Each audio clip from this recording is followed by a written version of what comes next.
અમેરિકામાં અગર તમે ઘર લીધું છે તો બિલ કેટલું આવે છે, ઇલેક્ટ્રિસિટી બિલ કેટલું આવે અગર તમારું ઘર 3000 સ્ક્વેર ફીટની આસપાસ છે? એ આન્સર આપવાની પહેલા લેટ મી એક્સપ્લેન કે અહીંયા જો સ્પ્લિટ સિસ્ટમ ન હોય કે આપણે કેવું ઇન્ડિયામાં હર રૂમના અંદર એક એસી હોય, અહીંયા એવું નથી. અહીંયા સેન્ટ્રલાઇઝ એસી હોય. અગર તમારા 2 ફ્લોર છે, જેવી રીતે આ ઘરમાં મારા 2 ફ્લોર છે, પણ કેલિફોર્નિયાવાળા ઘરમાં ખાલી એક જ ફ્લોર હતું, બધું ગ્રાઉન્ડ ફ્લોર હતું. તો આમાં 2 યુનિટ છે, ઉપર પણ નીચે પણ. તો typically it is a central AC system અને એ બધી રૂમના અંદર આમ હોલ હોય અને હોલના અંદરથી ડક સિસ્ટમ હોય અને ડક સિસ્ટમના અંદરથી હવા આવે અને યા તો હીટર ચાલુ હોય યા તો એસી ચાલુ હોય.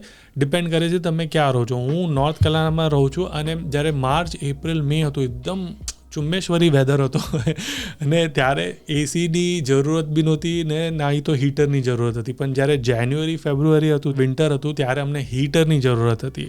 હમણાં જૂન, જુલાઈ, ઓગસ્ટ ત્યારે એસીની જરૂરત પડશે. હમણાં એસી ચાલુ છે પણ બિકોઝ સેન્ટ્રલ એસી છે એટલે તમને ઘરે ઘરે જઈને ચાલુ ન કરવું પડે. ખાલી એક થર્મોમીટર હોય, એમાં તમે ટેમ્પરેચર સેટ કરી નાખો. ભાઈ મારા ઘરનું ટેમ્પરેચર 15 ડિગ્રી, તો આખા ઘરનું તમને સેમ ટેમ્પરેચર સેન્ટ્રલાઇઝડ હશે. હવે કોઈ ઘરમાં જે ગેસ હોય એ ગેસ બી ઇલેક્ટ્રિસિટીથી ચાલે. મારા ત્યાં તો ગેસ જે છે એ આપણો પ્રોપર જે ફ્લેમવાળો ગેસ હોય જે ઇન્ડિયામાં છે એવો ગેસ છે. એના પછી વોશર, ડ્રાયર, ઓવન, માઇક્રોવેવ બધું ઇલેક્ટ્રિસિટી પર.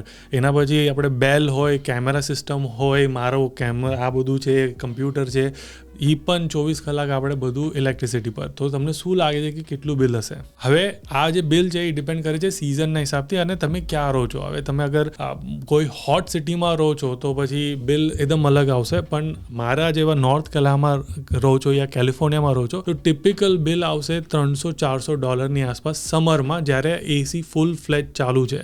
કેમ કે હોટ છે એટલે.